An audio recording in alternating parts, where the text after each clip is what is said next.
warahmatullahi wabarakatuh. Waalaikumsalam warahmatullahi wabarakatuh. Al-Fatihah ila hadratin Nabi Muhammadin al-Mustafa Rasulillah sallallahu alaihi wasallam wa jami'i walidina wa masyayikhina wa muallimina wa asatizina, khususan li muallifi hadzal kitab al-Imam Yahya bin Syaraf An-Nawawi, wa khususan li muassisi hadzal masjid wal majlisi, anna Allah yaghfir lahum wa yarhamhum wa yu'li darajatihim fil jannah wa yanfa'una bi asrarihim wa anwarihim wa ulumihim wa nafa'ati fid dini wad dunya wal akhirah, wa inna Allah al-karim yaftahu alaina futuhal arifin wa yufaqiuna fid din wa yarzuquna kamalal ikhlas wal yakin ila hadratin nabi. Al-Fatihah. A'udzu billahi minasyaitonir rajim. Bismillahirrahmanirrahim. Alhamdulillahi rabbil alamin. Arrahmanir rahim. Maliki yaumiddin. Iyyaka na'budu wa iyyaka nasta'in. Ihdinas siratal mustaqim. Shiratal ladzina an'amta 'alaihim ghairil maghdubi 'alaihim waladdallin. Ya Rabbi bil Mustafa balligh maqasidana waghfir lana ma madha ya wasi'al karami. Ya Rabbi bil Mustafa balligh maqasidana waghfir lana ma madha ya wasi'al. Ya Rabbi hayyi lana min amrina rasyada waj'al ma'unatakal husna lana madada. Ya Rabbi bil Mustafa balligh maqasidana waghfir lana ma madha ya wasi'al. Wala takilna ila tadbiri anfusina Nafsu ta'jizu an islahi ma fasada. Ya Rabbi bil Mustafa balligh maqasidana waghfir lana ma madha ya wasi'al. Antal alimu wa qad wajjahtu ya amali ila rajai ka wajhan sa'ilan wa yada.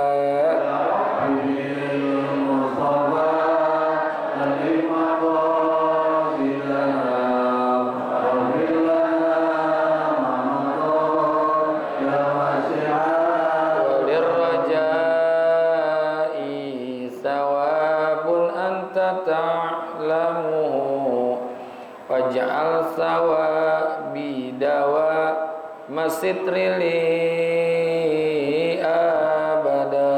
Ya Rabbi bil Mustafa balligh maqasidana waghfir lana ma madha ya wasi'al karami. Allahumma salli wa sallim. Bismillahirrahmanirrahim. Alhamdulillahilladzi ja'ala ta'limana ta'liman mubarakan fi tuli hayatina wa ja'alahu sababan li husnil khatimati fi akhir umrina. Salatu wassalamu ala Taha Muhammadin sayyidina wa ala alihi wa sahbihi humul fudala'i wal kurama. Amma ba'du, yang sama-sama kita hormati dan kita muliakan para guru, bil khusus sahibul fadilah Bapak Ki Haji Muhammad Ja'far, yang sama-sama kita muliakan dan kita hormati Ki Haji Farah Furqan, Ustaz Abdul Hamid Mustafa Al-Hafiz, dan juga Bapak Ki Misjan, pengurus Majelis Taklim Ukhuwah Islamiyah Bapak Haji Basroin, dan sahibul bait Bapak Haji Muhammad Tahir beserta jajaran pengurus Masjid Hidayatul Karamah yang semoga semua dirahmati Allah Subhanahu wa taala.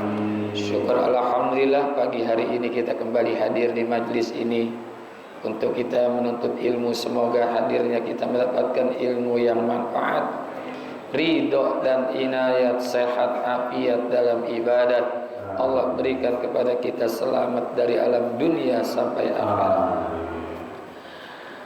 Wa bisanadil muttasili ilal imami muhaddisi rahimahullahu ta'ala wa adaman naf'a bihi wa bi barakati ulumihi wa bikum fid daraini amin. Qala radhiyallahu anhu,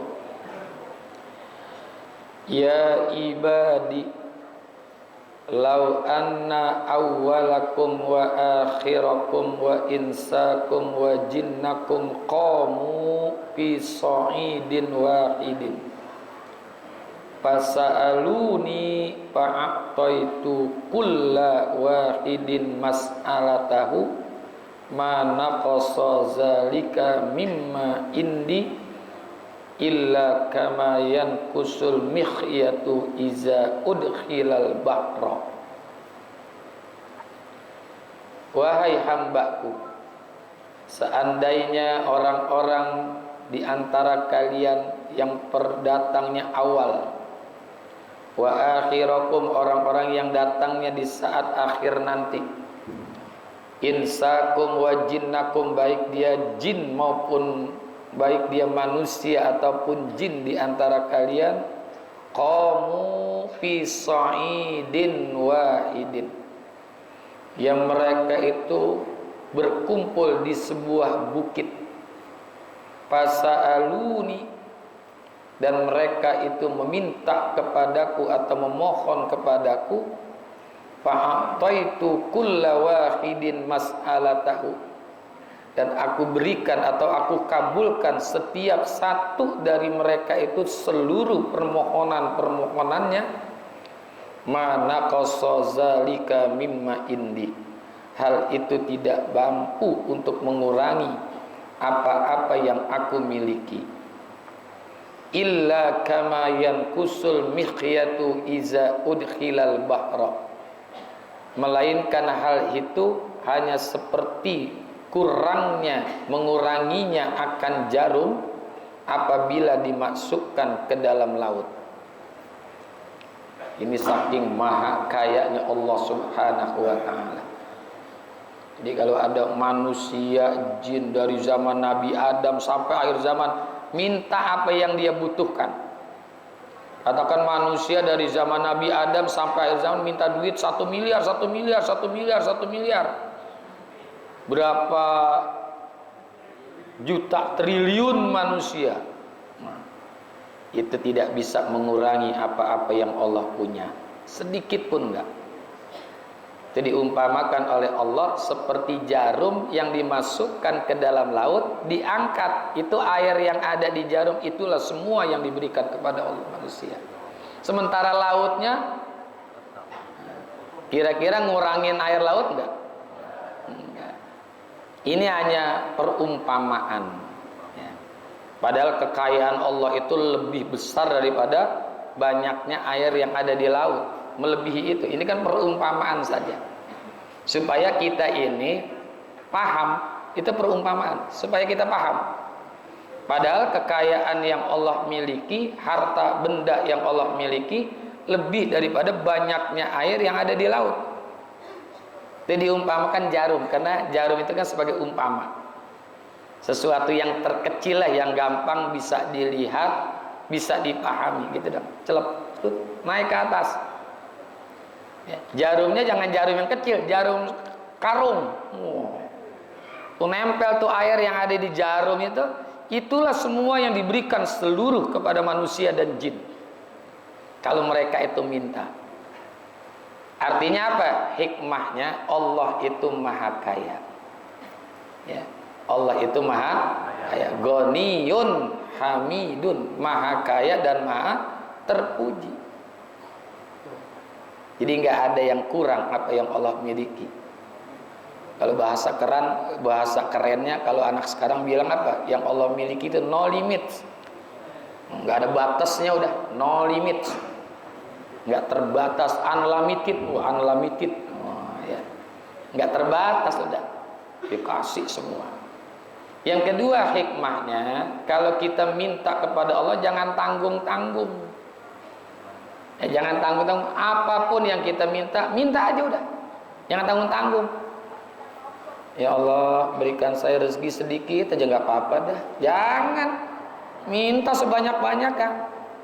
Allahumma inna nas'aluka rizqan halalan thayyiban mubarakan wasi'an kasiro.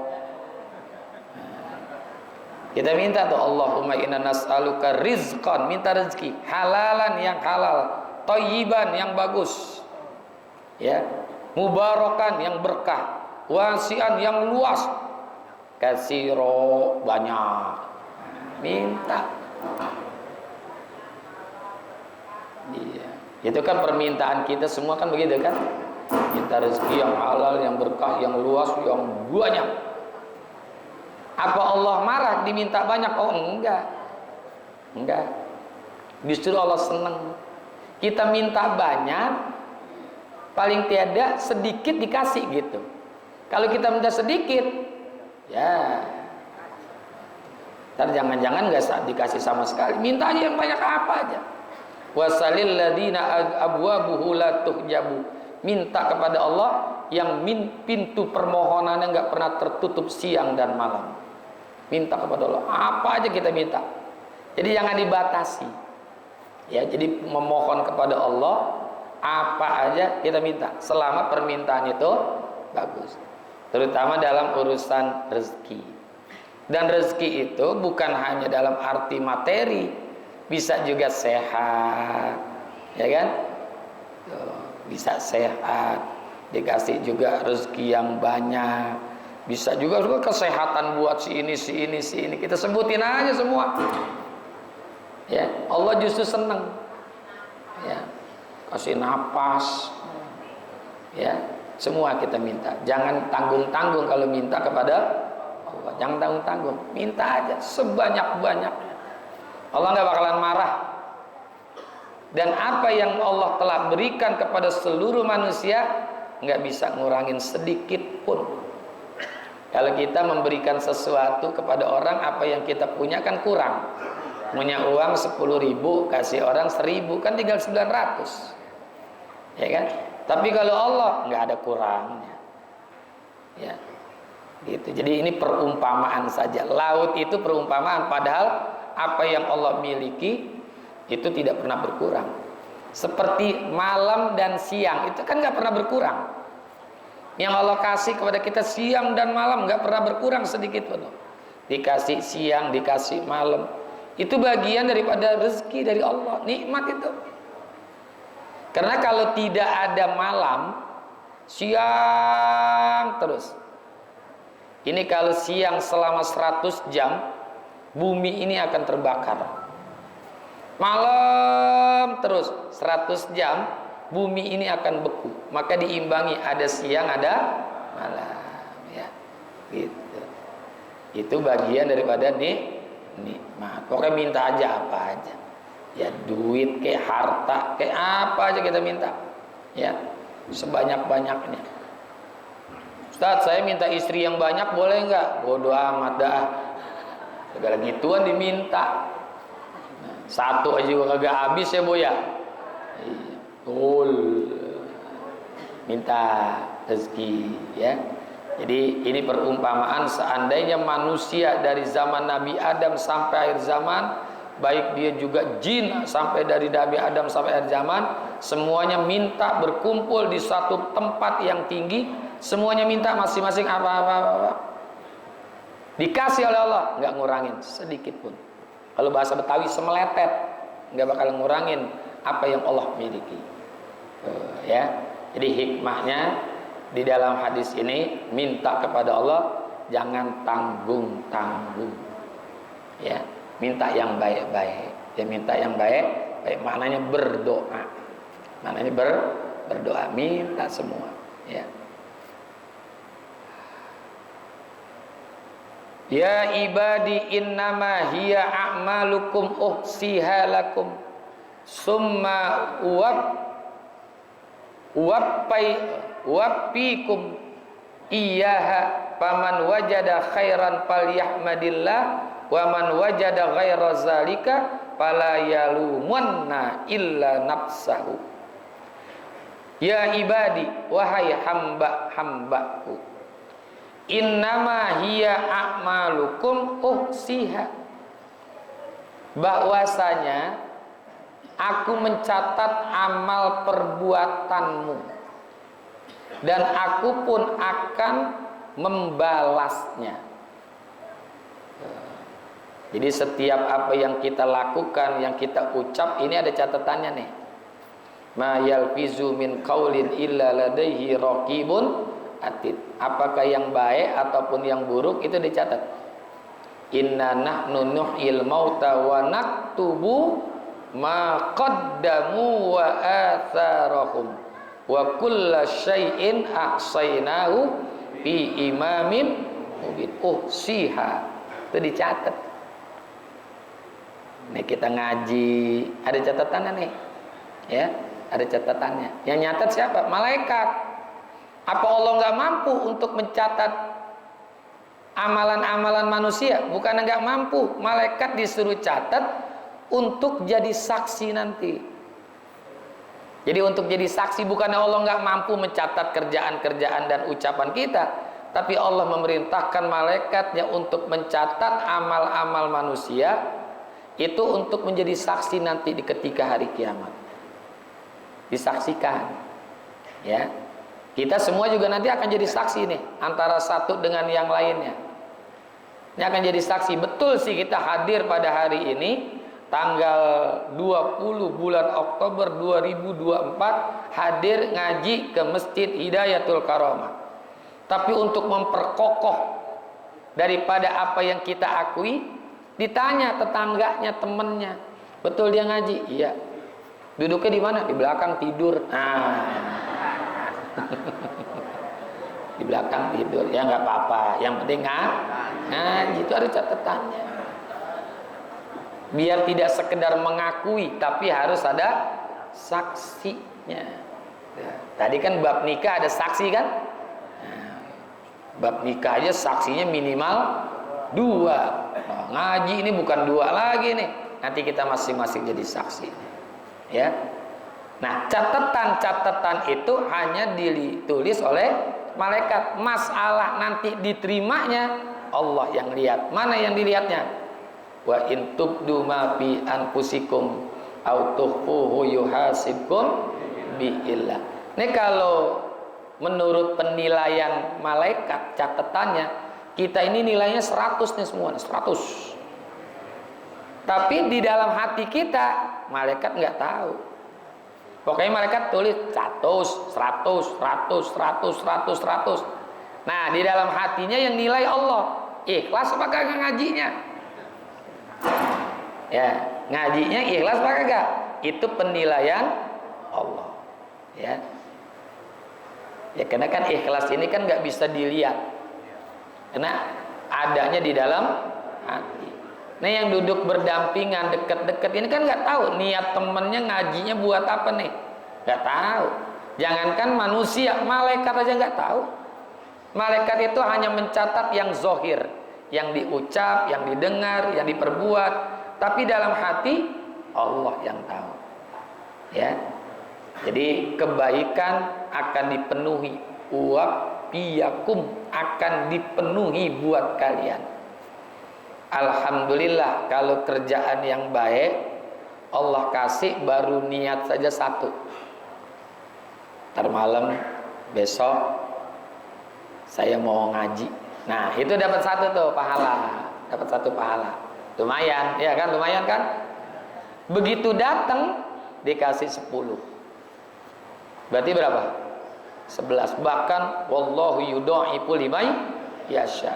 Dilipat gandakan lagi. Apalagi yang namanya nuntut ilmu 1 jam aja itu lebih baik daripada sholat sunnah 1000 rakaat. Ini duduk ngaji di majelis taklim ukhuwah. Ini dari jam berapa tadi nih? Julusuka fi majlisil ilmi khairul laka min antarka'a al-furaqah. Dudukmu di majelis ilmu 1 jam. Kalau ini kan sampai 2 jam nih. Ya, nanti dilipat gandakan aja. 1 jam aja lebih baik daripada sholat sunnah 1000 rakaat. Nggak kuat 1000 rakaat, ngaji jangan lama-lama, setengah jam. Itu lebih baik daripada sholat sunnah 500 rakaat. Setengah jam kelamaan juga, 15 menit. Itu lebih baik daripada sholat sunnah 250 rakaat. Masih kelamaan juga, 5 menit.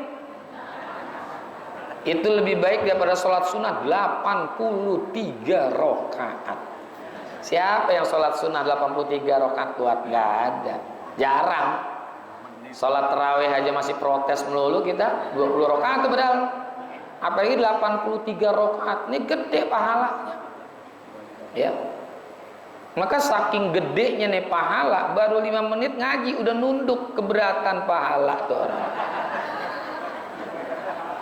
Keberatan, udah nunduk aja baru 5 menit ngaji. Jangan dicuriga, dia lagi keberatan pahala. Husnuzon, ya. Dilipat gandakan. Tapi kalau dosa baru niat belum dicatat. Baru niat belum dicatat. Nanti begitu dikerjakan, itu pun dicatat cuma 1. Ya kan? Dicatat 1. Cuma kalau dia batalin, nah di sini nih. Kalau dia batalin niat berbuat dosanya, lihat dulu. Gagal berbuat dosanya kenapa nih? Kalau karena takut kepada Allah, diberikan 1 pahala. Ya Allah, kenapa sih gue pakai niat berbuat dosa? Nggak jadi dah. Dia batalin tuh perbuatan dosanya, maka Allah kasih 1 kebaikan. Kalau dia gagal atau batal berbuat dosa karena lupa, nah ini dosa enggak, pahala juga enggak karena lupa. Karena lupa. Kalau dia batalkan tuh dosa, gagalkan tuh dosa karena takut kepada manusia, tetap ditulis 1 dosa. Kalau gua nggak enak nyawer ada ustadz, ya nyawer ada ustadz gagal jadinya kan. Nah, itu takutnya bukan karena Allah, tapi karena manusia. Ya, jadi semua apa yang kita lakukan akan ada catatan-catatannya. Faman ya'mal mithqala dzarratin khairan yara wa may ya'mal mithqala dzarratin syarran yara. Kelihatan semua. Ya, sekarang sih belum kelihatan, nanti kelihatan. Faman saqulat mawazinu fa huwa fi 'isyatir radiyah wa man khaffat mawazinu fa ummuhu hawiyah. Siapa orang yang berat timbangannya, maka dia berada dalam keridhaan Allah, surga. Wa man khaffat mawazinu, siapa orang yang ringan timbangannya, maka tempatnya neraka hawiyah. Jadi kalau berat timbangan kita nih, Allah akan berikan keridhaan, yaitu surga. Maka untung buat orang-orang yang badannya gemuk, berat timbangannya. Bukan timbangan badan, timbangan kebaikan. Ya. Makanya kalau kita berbuat dosa, diimbangin juga dengan kebaikan. Ya. Kan ada hadisnya tuh. Ittaqullaha haitsuma kunta watbi'il sayyi'atal hasanata tamhuha. Diimbangi dengan kebaikan, maknanya apa? Dengan istighfar. Dengan istighfar. Bukan dalam arti kalau kita berbuat dosa ikuti dengan kebaikan. Habis korupsi umroh. Habis nyolong sodakoh. Bukan itu. Salah. Habis nyolong di pasar jeruk 2. Dosanya kan 2 itu. Dosanya 2. Di tengah jalan ada pengemis, dikasih itu jeruk 1, kan pahalanya 10. Ya, kurangin 1 jadi 9 kan? Sama jeruk 1 masih untung nggak? Untung. Itu tafsiran salah. Kalau yang namanya kebaikan harus ada landasan ikhlas. Kalau dosa tanpa ikhlas tetap dosa. Sebetulnya gue korupsi kagak ikhlas banget ini. Tetap dosa. Mau ikhlas mau kagak, pokoknya dosa. Kalau kebaikan tadi kita hadir harus ada ikhlasnya. Ini dicatat nih ya. Jadi catatannya jelas. Dari mulai waktunya, tempatnya, jumlahnya akan ada catatan. Kalau nggak percaya ya terserah dah. Pokoknya kalau kita baca kan begitu. Dari mulai waktunya, tempatnya, jumlah kebaikan atau dosanya itu semua tercatat. Ya. Maka kalau ada orang bertaubat, beristighfar, sesungguhnya dosanya itu nggak dihapus, cuman digaris bawahi, kasih stabilo. Nah, ini udah taubat dia nih. Untuk apa dia tidak dihapus? Supaya nanti ketika orang yang berbuat dosa itu di saat di akhirat dia masuk surga, tidak mengandalkan kebaikannya. Tuh, gue kan masuk surga kan karena kebaikan gue. Apa kata malaikat? Lu kagak ngeliat tuh dosa lu bejibun. Lu masuk surga itu karena rahmat Allah. Ya karena rahmat Allah, bukan karena amal baik lu. Amal baik lu nggak ngimbangin. Bahkan lebih banyak dosa karena rahmat Allah, Allah berikan kepada kamu itu akan surga. Gitu. Jadi wat bi'is sayyi'atal hasanatan ambuha, itu maknanya adalah istighfar. Mohon ampun kepada Allah. Jadi amal-amal kita nih akan ada catatannya. Faman wajada khairan, siapa orang yang mendapati dirinya telah berbuat kebaikan, kita mau ngaji, kita mau sholat, kita mau puasa, kita mau sodako, falyahmadillah, maka hendaklah ia memuji Allah. Alhamdulillah masih bisa ngaji. Makanya habis sholat itu jangan istighfar dulu, alhamdulillah. Ya, kenapa kita ucapkan alhamdulillah? Maunya kita berbuat kebaikan berkat hidayah dan taufik dari Allah itu, bukan kemauan kita. Ini kita ngaji ke Masjid Hidayatul Karamah, bukan maunya kita nih, Allah kasih hidayah taufik. Kalau maunya kita yang enak gini hari kan tidur. Bener ya?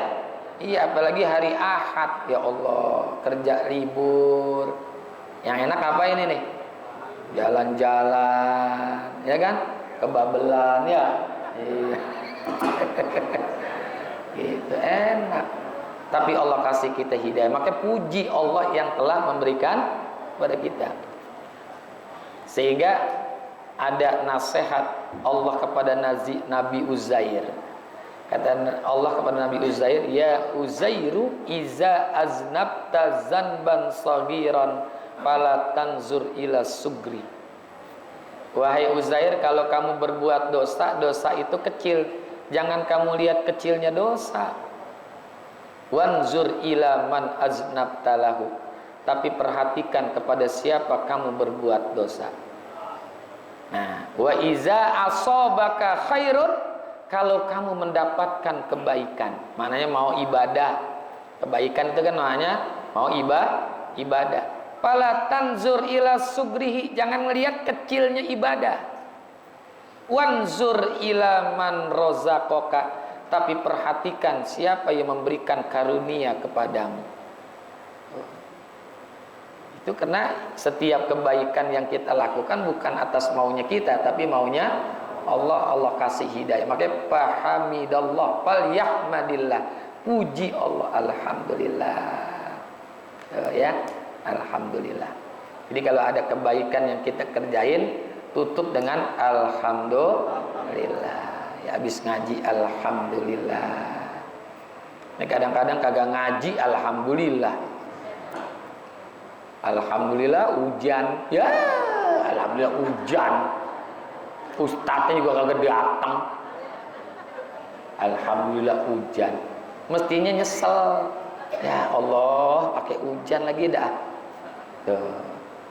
Bila perlu berangkat, cari payung, berusaha, ya usaha. Ya, itu usaha kita aja tuh udah bagian daripada pemberian Allah. Ya, alhamdulillah kalau berbuat kebaikan. Tadi habis sholat, pokoknya buat yang baik-baik, tutup dengan ucapan alhamdulillah, kerjaan-kerjaan yang baik. Ya. Man wajada ghaira zalika, ini luar biasa nih hadis. Wa man wajada ghaira zalika, dan siapa orang yang mendapatkan selain daripada itu, bukan waman wajada saron, kan mesti kan waman wajada saron. Kenapa depannya paman wajada khairon? Siapa orang yang mendapatkan kebaikan, kebaikan itu kan khairon, lawannya apa? Saron. Tapi Allah nggak nyebut saron. Ya, ini artinya salah satunya Allah itu jangankan berbuat jelek, nyebut kejelekan aja ogah. Nyebut kejelekan aja nggak mau, apalagi berbuat keburukan. Sampai di situ tuh. Waman wajada ghaira zalika. Bahasanya begitu. Siapa orang yang mendapatkan selain daripada itu, itunya itu adalah syarron, gitu.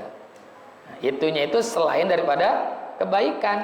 Zalikanya khairon, itu lawan daripada khairon, syarron. Jadi Allah jangankan berbuat buruk, menyebut buruk aja ogah.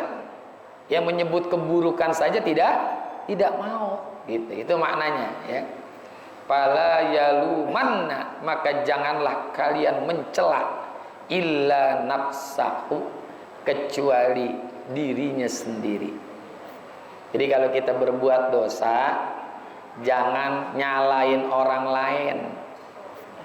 Gak boleh. Kata Sayyidina Abdullah bin Abbas, kalau ada orang berbuat dosa nyalain orang lain, itu menyalahkan orang lain, dosanya lebih besar daripada dosa yang dia kerjain. Gara-gara lu sini gue diajak-ajak. Nah, itu nyalain orang itu dosanya lebih besar dari dosa yang dia kerjain. Ya, banyak tuh hadis apa ucapan Sayyidina Abdullah bin Abbas itu banyak. Kalau ada orang tidak menyesal setelah berbuat dosa, tidak menyesalnya lebih besar dari dosa yang dia kerjain. Kalau ada orang bangga berbuat dosa, bangga berbuat dosanya lebih besar daripada dosa yang dia kerjain. Jadi dosa ngikutin dosa. Ya, dosa ngikutin dosa. Panjang hadis. Nah, salah satunya ini, jangan mencela kecuali diri sendiri. Ya Allah, kenapa sih saya berbuat dosa? Gak usah mencela yang lain. Ini gara-gara setan sih. Lah setan disalahin. Kata setan, lah gua lu salahin. No, temen lu yang jadi setan. Temen lu no yang udah jadi setan. Bisa jadi temen yang ngajak berbuat maksiat udah jadi setan. Minal jinnati wanas, kan ada setan yang berbentuk manusia. Tuh, jangan nyalain juga setan. Ya, kita salahin setan, ya setan kita gagal lihat. Jangan, udah salahin diri kita sendiri. Langsung istighfar, mohon ampun kepada Allah. Jadi kalau kebaikan, ucapkan alhamdulillah. Kalau perbuatan dosa yang kita lakukan, istighfar kepada Allah. Jadi ini kalau berbuat baik, alhamdulillah. Bisa sedekah, alhamdulillah. Apalagi bangun tahajud, alhamdulillah. Tuh, ya. Kalau keburukan, kita mohon ampun kepada Allah. Jangan kita salahkan orang lain, apalagi pakai ngomel, marah-marah. Jangan. Termasuk kalau orang berbuat salah juga jangan kita omel dengan kata-kata yang buruk, jangan. Ini kita contoh nih orang tua kita dulu nih. Ya, orang tua kita dulu. Dia kalau ngomelin anaknya, ngomelin siapa aja, itu apa yang diucapkan? Emang lu anak pinter lu. Cakap enggak? Emang lu anak pinter? Insya Allah jadi anak pinter. Ya, jadi anak pinter. Ya, misalkan punya suami nakal, punya istri nakal, jangan disumpahin. Jangan disumpahin, doain. Didoain ya, supaya jadi orang yang sadar. Ya Allah, saya udah nggak kuat hidup sama dia, ya. Saya udah nggak kuat hidup sama dia. Ya Allah, berikan dia petunjuk. Karena kita kan nggak bisa memberikan petunjuk kepada orang lain supaya jadi orang baik, bisa nggak? Nggak bisa. Ya, Nabi Muhammad aja juga pernah disebut, fa innaka lan tahdi man ahbabta. Kamu nggak bisa memberikan petunjuk meskipun kepada orang yang kamu cintai, nggak bisa. Udah kita doa aja kepada Allah, ya Allah, sadarkanlah dia, sadarkan istri saya, sadarkan suami saya. Saya udah capek, udah gak kuat ya Allah. Itu udah ngadu aja udah. Ya ngadu kepada Allah. Dulu ada orang di daerah Cipondoh, Tangerang. Itu dia punya suami lurah. Kerjaan ngayap melulu. Tahu ngayap? Saya punya duit ngayap, asal ada dangdut nyawer. Bininya pakai keselan, ya Allah, gimana sih supaya sadar suami saya? Akhirnya kebetulan ada tempat yang dia punya disewa sama minimarket. Kan lumayan itu, dapat 600 juta. Dia daftar haji. Daftar haji yang mahal tuh, apa, haji Puroda lah gitulah. Ya haji Puroda. Datang ke Ustadz, Pak Ustadz, doain saya nih mau berangkat ibadah haji. Sama siapa, Bu? Sendiri. Suaminya nggak ikut? Enggak. Emang kenapa? Justru saya nggak ngajak suami, saya pengen baca doa di Mekah. Suaminya nggak diajak. Biarin deh, puas-puasin deh Ustadz, dia badar banget sih. Saya baca doa aja di sono dah. Dia baca doa, ya Allah, sadarkanlah suami saya. Begitu pula ketemu Ustadz lagi, gimana Bu? Suaminya masih ngayap enggak? Udah enggak Ustadz, alhamdulillah. Emang kenapa? Stroke.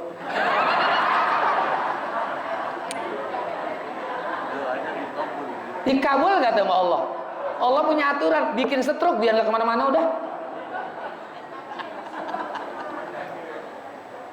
Tuh, ya udah. Dia sih bukannya malah itu. Alhamdulillah Ustaz, nggak kemana-mana sekarang karena memang stroke. Yang udah Allah mau, caranya begitu, ya udah. Kan jadi gak kemana-mana. Iya, kan yang mohonnya dia apa? Jangan kemana-mana. Udah, Allah kasih stroke kagak kemana-mana akhirnya. Istrinya terima aja udah. Emang Allah maunya begitu. Ya kan? Maunya Allah adalah seperti itu. Jangan ngatur Allah. Yang penting kita minta, jangan kemana-mana. Makanya Bu, doain aja Bu kalau suaminya ngayap mulu. Supaya jangan kemana-mana. Doain juga Pak kalau istri kita belanja mulu. Doain dia biar gak kemana-mana. Ya, biar dia jadi orang yang pendiam di rumah, betah di rumah. Jadi kalau kita baca doa, ya udah, nanti urusan bagaimana pasrah kepada Allah. Ini terakhir, kalau berbuat baik puji Allah. Kalau berbuat jahat jangan salahin siapa-siapa, salahin diri kita sendiri. Wallahu a'lam bishawab. Nanti hadis ke 25. Mudah-mudahan manfaat. Terima kasih, mohon maaf. Wassalamualaikum warahmatullahi wabarakatuh.